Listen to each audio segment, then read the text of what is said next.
بسم الله الرحمن الرحيم. تغذية الأطفال زي تغذيتنا ككبار.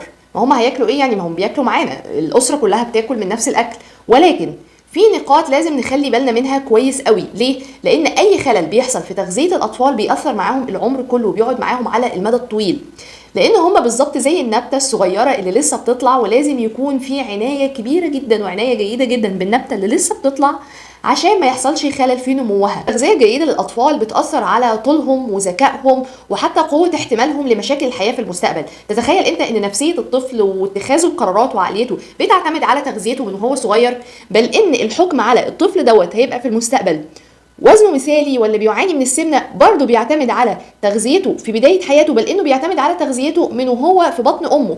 اول 1000 يوم من حياة الطفل هو الايام الذهبيه في عمر الطفل بيحتاج ايه في التغذيه. ركزوا معايا قوي في الحاجات اللي هقولها لكم، وهاتوا ورقه وقلم ونبدا نكتب سوا. الطفل بيحتاج اكل وميه. ياه جبنا التايهه، ما هي حاجه بديهيه، الطفل بيحتاج اكل وميه. الطفل ما ينفعش يتعرض للجفاف وبالتالي لازم ياخد ميه كافيه في يومه. الاكل بينقسم الى مغذيات صغرى ومغذيات كبرى. المغذيات الصغرى دي مهمه جدا لان كتير من الاهل ما بيهتموش بيها، اللي هي الاملاح والفيتامينز. المغذيات الكبرى الكتير من الاهل بيهتم بيها ولكن للاسف برضك بيكون فيها خلل، اللي هي بتكون البروتين، الكربوهيدرات، الدهون. غالبا الاهالي بتهتم اكتر حاجه بالبروتين والكربوهيدرات، ولكن بناخد الكربوهيدرات اللي هي النشويات من مصادر خطا. ما بناخدها دايما من السكريات، من الكرواسونات، من الحاجات ديت، لكن ما بناخدش النشويات المعقده. برضو الاهل بتهتم بالبروتينات، بتدي كميه اكبر من الطفل المفروض ياخدها على اعتبار ان البروتين ده حاجه مهمه جدا. هو فعلا حاجه مهمه، ولكن انا عندي خلل في الاملاح والفيتامينز دايما بيبقى موجود مع الطفل الصغير. لو عملت له تحاليل بتلاقي عنده مشاكل في الحديد، عنده مشاكل في الفيتامينز، وده بسبب عدم الاهتمام بان انا اكل طفلي فواكه وخضروات. حتى حصصه من الالبان بيكون عندي خلل فيه.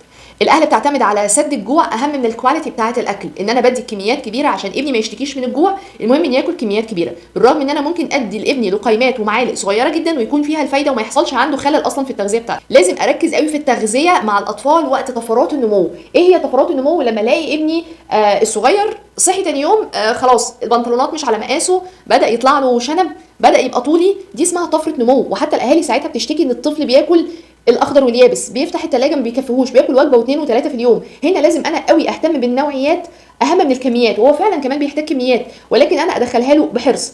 الطفرات ديت لو انا ما اهتمتش فيها بيحصل خلل في نمو الطفل. من اهم برضو طفره في نمو الاطفال اللي هي 1000 يوم من عمره، اللي هو لما بيكون في احشاء الام لسه بينمو جوه الام، ديت طفره مهمه جدا في النمو. قفزات النمو ديت لازم اخلي بالي منها قوي في تغذيه طفلي. عشان اتجنب سوء التغذيه لطفلي بيكون شكل الطبق كالاتي. هحط لكم طبق على الشاشه وتشوفوا احنا هنعمل ايه.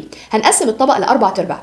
الربع الاول بيحتوي على البروتينات، طبعا احنا عارفين البروتينات زي اي شيء حيواني، اللحوم، الطيور، البيض، كمان من النباتات البقوليات، ودي حاجه مهمه جدا لان الفطار والعشاء بيكون بقوليات، فحصه البروتين بتاعي ممكن تكون فول، ممكن تكون حمص، اي بقوليات. الربع الثاني بيحتوي على الكربوهيدرات او النشويات زي العيش البني، زي البطاطس، زي البطاطا. الربع الثالث او النص كله بتاع الطبق الثاني بيكون فيه ربع خضروات وربع فواكه. احنا بنغفل على ان احنا نقدم لاطفالنا الخضروات والفواكه اللازمه اللي هي بتمدهم بالاملاح والفيتامينز المهمه جدا لنموهم. اما بقى حصه الالبان لانها مهمه جدا فاحنا خليناها خارج الطبق، بتبقى لوحدها.